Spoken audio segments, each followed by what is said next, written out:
All right, Lauren, will you tell me a little bit about your workshop model and how you infuse like elements of UDL into your classroom instruction? So within my workshop, most of the time, if we're starting with a mini lesson, I make sure that we create an anchor chart together and the students have a hand in creating it. Um, and I make sure that's posted so they can see it during the lesson when they realize that they need more support. And I've also created a website where students can go on and see like what anchor charts that we've used before look like, and they can find things from different lessons. Um, and the last thing I do is give kids a little bookmark where I kind of shrink the anchor chart down into like a quarter paper size, and they can use that to help support their reading and scaffold for them if I'm not there. So you're just giving them multiple ways to kind of go back Yes, to the information without information. having to rely on you. Yes. Yeah. What about when they're kind of engaging with the learning? Do you give them, certainly it's not one size fits all, like how do you give kids different ways to kind of experience new learning? So some things that we do are through Schoology, where they have to like submit a video of them practicing the habit or the strategy, and they also have the opportunity to write. Like I had a girl who was working on envisioning and informational texts, and she had just picked that as her strategy goal, and she came up to me 2 days later after looking at the learning progression, and she had a in her reading journal, she had drawn pictures of what she was envisioning as she was reading and wrote how it connected to other things that she knew about that topic.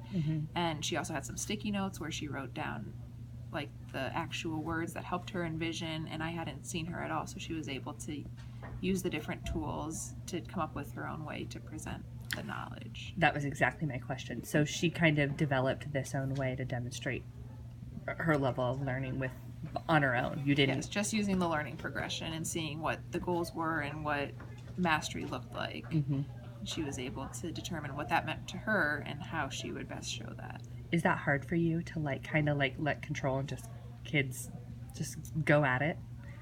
I think the biggest thing that I needed to make sure that I did to make it not hard to let go of control was to set very clear expectations and make sure that the kids knew that I was expecting them to work towards mastering standards and meeting new standards in their, how do I say this? Like how they were going to go about mastering their standards and kind of giving them ownership of moving forward. And I think they take it a lot more seriously when they realize that it kind of is on them. And yes, I obviously can pick standards for them, but they have a lot more choice. So you are really experimenting this year with some mastery learning models.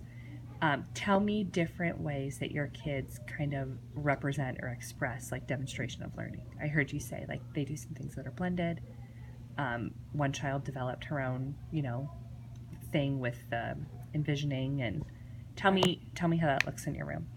So that, and if you would walk into my room at any given time, some kids would be on computers, like I said, the video on Schoology, or in a discussion board on Schoology. They may also be using the website to find information or things that they had already been taught to go back and kind of reemphasize that.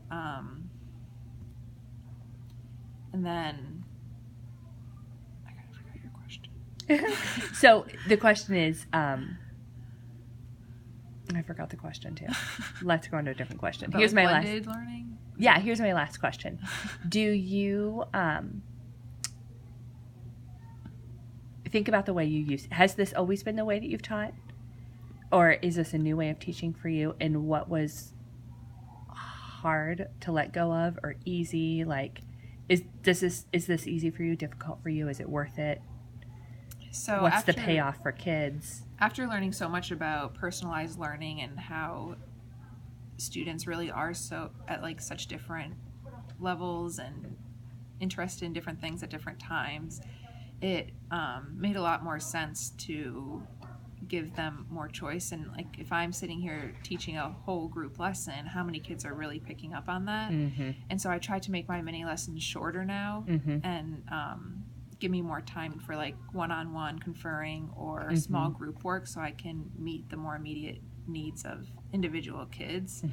And it's really nice. It was a pretty easy transition in a workshop approach, because I'm able to, like, I already have the mini lesson, I already have that time for conferring and small group work. And it was kind of just how my planning changed, like how I kind of narrowed down what I was teaching whole group to spend more time individually. Is there payoff in the end for kids? Are you noticing like a difference in like student engagement or student achievement? Or I would say at first I was hoping to see a lot of student achievement improvement, and I will be honest and say I haven't seen like that big of a difference really in that yet, but the student engagement has been amazing, and kids are so excited, and parents tell me that they like talk about their goals at home, and like one girl was going on Khan Academy before I had even introduced it, like trying to learn more about her math goals so she could meet her goals. And I love that. They're really taking ownership of what they are doing. That's awesome. Yeah. Awesome. Thank you.